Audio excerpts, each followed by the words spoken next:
भवानी शंकरौ वंदे श्रद्धा विश्वास रूपिणौ याभ्यां विना न पश्यन्ति सिद्धा स्वान्तस्थमीश्वरम्।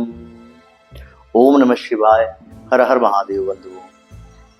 बंधुओं, आज हम जानेंगे 12 ज्योतिर्लिंग में सर्वप्रथम सोमनाथ ज्योतिर्लिंग के बारे में। 12 ज्योतिर्लिंग वैसे तो भारत के अलग अलग राज्यों में विद्यमान है, परंतु सोमनाथ ज्योतिर्लिंग 12 ज्योतिर्लिंगों में सर्वप्रथम स्थान पर है। यह ज्योतिर्लिंग स्त्री के सम्मान का प्रतीक है। सोमनाथ ज्योतिर्लिंग गुजरात के प्रभास नामक क्षेत्र में स्थित है। इस ज्योतिर्लिंग में के बारे में वर्णन आया है कि एक समय की बात है, प्रजापति दक्ष ने अपने 27 बेटियों का विवाह विधि विधान से चंद्रमा के साथ कर दिया। चंद्रमा 27 स्त्रियों को पा करके बड़े ही सुशोभित और गौरवान्वित महसूस कर रहे थे। धीमे धीमे समय व्यतीत होता गया। चंद्रमा का 27 स्त्रियों में जो रोहिणी नाम की पत्नी थी उनकी, वह उनको अत्यधिक प्रिय थी। अन्य के प्रति वे बिल्कुल भी ध्यान नहीं देते थे, जिससे कि बाकी स्त्रियां क्षुब्ध होकर के अपने पिता के पास जाती हैं और अपने पिता से पूरी बात को बतलाती हैं।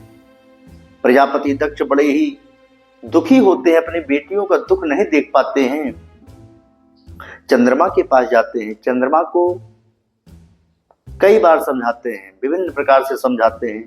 कहते हैं कि हे चंद्रमा, तुम्हारा उत्तम कुल में जन्म हुआ है, तुम एक अच्छे परिवार से हो, परंतु यह तुम्हें शोभा नहीं देता है कि एक स्त्री के प्रति प्रेम ज्यादा और बाकी के प्रति बिल्कुल भी नहीं है। उन्होंने जो है समझा करके अपने राजमहल चले आते हैं, परंतु चंद्रमा में बिल्कुल भी परिवर्तन नहीं होता है। प्रजापति दक्ष एक बार समझाते हैं, 2 बार समझाते हैं, 3 बार समझाते हैं, परंतु जब चंद्रमा में बिल्कुल भी परिवर्तन नहीं होता है, परिवर्तन नहीं दिखता है, वे जो है बड़े ही क्रोधित हो जाते हैं। हाथ में जल लेकर के प्रतिज्ञा करते हैं कि हे दक्ष, हे चंद्रमा, तुम्हें क्षय रोग हो जाए, तुम क्षय रोग से ग्रसित हो जाओ। अपनी बेटियों का कष्ट नहीं देख पाते, बड़े ही दुखी मन से उनको श्राप दे देते हैं। चंद्रमा जब क्षय रोग से ग्रसित हो जाते हैं, उनका जो तेज है, जो आभा मंडल है, वह जो है निस्तेज हो जाता है। धीमे धीमे उनका जो है शीतलता क्षीण होने लगती है। पूरी सृष्टि में अंधकार छा जाता है। इसके पश्चात चारों तरफ जब त्राहिमाम अर्थात हाहाकार मच जाता है अंधकार से, इंद्र आदि सभी देवता चंद्रमा को लेकर के भगवान ब्रह्मा जी के पास जाते हैं, उनसे पूरी बात बतलाते हैं। भगवान ब्रह्मा कहते हैं कि हे चंद्रमा, हे इंद्र आदि देवताओं, मैं इनके क्षय रोग को तो दूर नहीं कर सकता, परंतु एक उपाय है। उपाय यह है कि यदि ये प्रभास नामक क्षेत्र में जाएं और भगवान देवादिदेव महादेव की घोर तपस्या करें, 6 महीने तक अनवरत 1.5 करोड़ महामृत्युंजय का जप करें, भगवान शिव का पार्थिव बनावें, दूध दही घी मधु शक्कर इत्यादि संसार के दिव्य औषधियों से भगवान देवादिदेव महादेव का नित्य अभिषेक करें, भगवान शिव अवश्य प्रसन्न होंगे और इनके कष्टों का निराकरण करेंगे। इंद्र आदि देवता सभी लोग इनको लेके जाते हैं प्रभास नामक क्षेत्र में।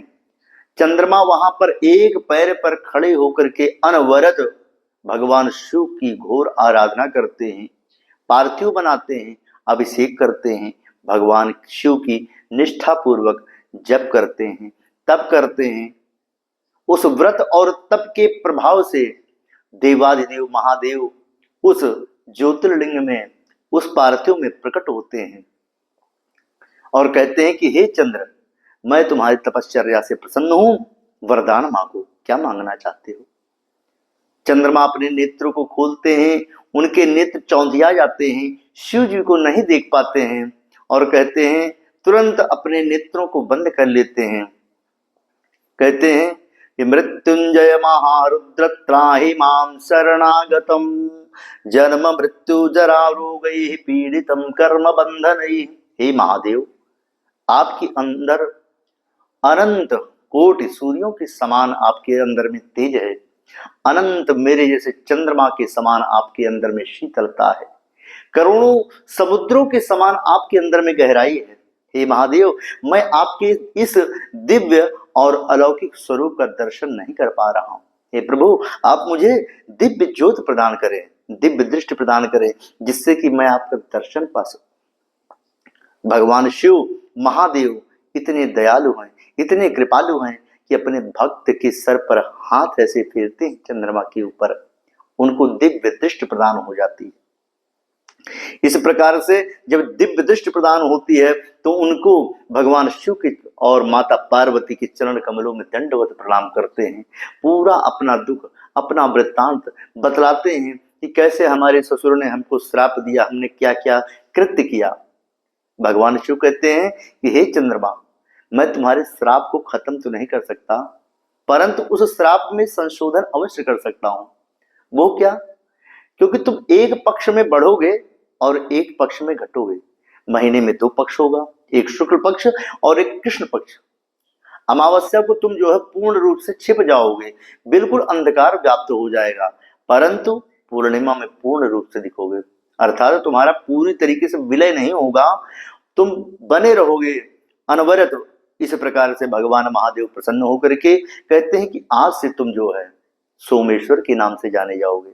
क्यों? क्योंकि तुमने 1.5 करोड़ महामृत्युंजय का निष्ठा पूर्वक जप तप किया, पूजन बड़े विधि विधान से किया। हे चंद्रमा, मैं तुम पर प्रसन्न हूं, परंतु तुमने स्त्री का अपमान किया, इसलिए तुम्हारा यह श्राप पूर्ण रूप से खत्म नहीं होगा। स्त्री का अपमान कभी नहीं करना चाहिए। यत् नार्यस्तु पूज्यन्ते रमन्ते तत्र देवता। इस प्रकार से वहां पर सोम